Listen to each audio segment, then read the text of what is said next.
Welcome to The Explainer. Today, we're going to dive into a story that takes something we all love, that feeling of comfort at a grandmother's house, and just flips it on its head.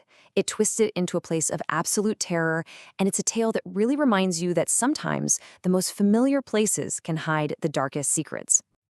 I mean, think about it. What's one of the safest places you can imagine from your childhood? For a lot of us, it's got to be a grandparent's house, right? Well, that's exactly where this story starts, with all that promise of love and safety. But it takes a turn, and that familiar, warm place descends into a total nightmare. Okay, so let's set the scene. We've got our main character, Shanti, and her two kids, Guddu and Gudiya. And they are just so excited. It's that time of year again, their annual summer trip to see their Nani, their grandmother. You know the vibe. It's supposed to be all about love, great food, and happy memories. But right away, on the drive there, we get the first little hint that something's off. The kids are the ones who notice it.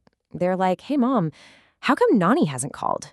I mean, she usually blows up their phone. She's so excited for them to come. It's a tiny detail, right? You could almost just brush it off. But it's that first little crack in what's supposed to be a perfect trip. And then they get there, and that little feeling of unease, it just gets bigger. Because instead of that big, warm hug they're expecting, they're met at the door with this cold question. Why have you all come here so suddenly? Talk about a jarring welcome. It's the complete opposite of everything they've ever known from her. So that welcome at the door was weird, for sure. But once they get inside, things go from just unsettling to something way, way more sinister. It becomes pretty clear, pretty fast. The Nani they know and love, she's just gone. Shanti's starting to get really worried now. Her mom completely ignores them, doesn't say a word, just retreats straight to her room and shuts the door. So Shanti's just left standing there in the hallway, completely baffled, thinking to herself, "Mom, something is definitely wrong." The warm, doting grandma she was expecting, totally not there. And just look at the difference here. It is just night and day. The Nani they remembered, her house was always spotless. She'd always have their favorite meals ready. But this person, her room is filthy, she's aggressive, and she just snaps at them. "I haven't made anything." It's like a hostile stranger has taken over her body. And then things get really scary. The tension just snaps when Nani finds the kids playing near her room, which is now completely off limits. And she doesn't just yell at them. No, she actually grabs Guddu, grabs him in a fit of rage, and warns all of them to stay away from her room or else. This is the moment, right? It's terrifyingly clear this isn't just a bad mood. This is something dangerous. So at this point, Shanti is obviously terrified by what's happening with her mom, but she's still thinking it's, a human problem. Maybe she's sick, maybe something awful happened. She has no clue what's really going on. But the kids, they know. And they're about to reveal the horrifying secret that's taken over this house.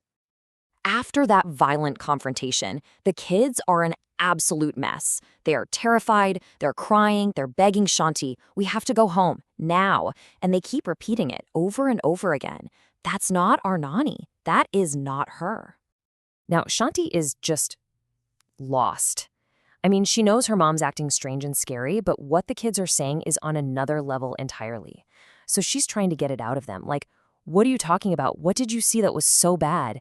Because for them to say something like that, something truly terrible must have happened. And this is the big reveal. The kids finally tell her what happened. Their ball rolled into Nani's dark room. So, they went in to get it, flicked on the light, and their grandmother wasn't there. Instead, they saw this terrifying witch, a Trudile, hanging upside down from the ceiling. And wow, that's it. That confirms it. A supernatural entity has their Nani. Okay, so in that one single moment, everything shifts. The second Shanti hears what her kids saw, all that confusion just vanishes. It's replaced by this ice-cold clarity. She knows her family is in mortal danger, and she has to act now. Her first thought? The kids. Gotta get the kids safe, so she immediately rushes them over to her old childhood friend Barka's house, which is nearby. She explains this absolutely insane, horrifying story. She has to know her children are safe before she can even think about going back to that house.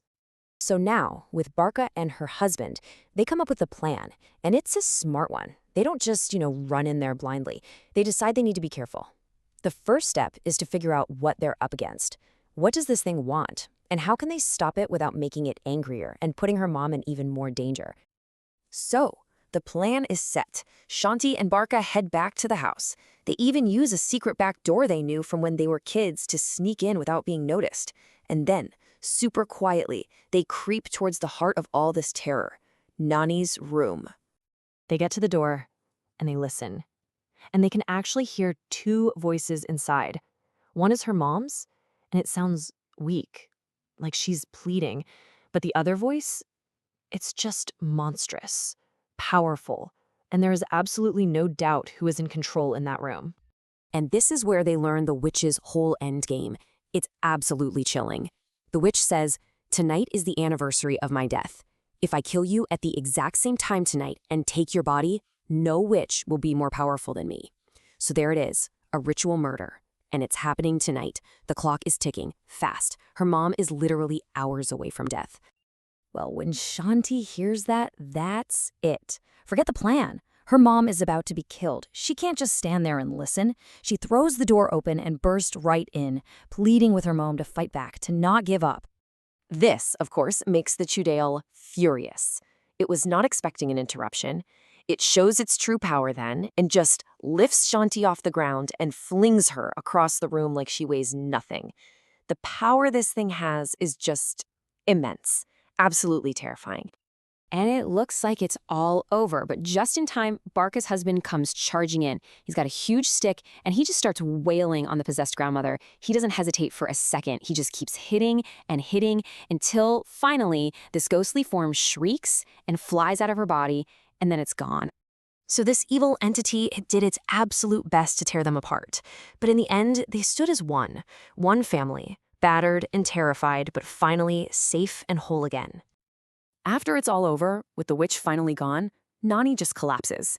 She comes back to herself with no memory of what happened. And Shanti is just so grateful to her friends. She knows, without a doubt, that if they hadn't been there, she would have lost everything: her mother, her children, and her own life. So the monster was defeated and the family is safe. But it leaves you with this really uneasy feeling, doesn't it? It's a stark reminder that the places we feel the most secure can become the stage for our worst nightmares. And you just have to wonder, even when the monster is gone, does that fear ever really truly go away?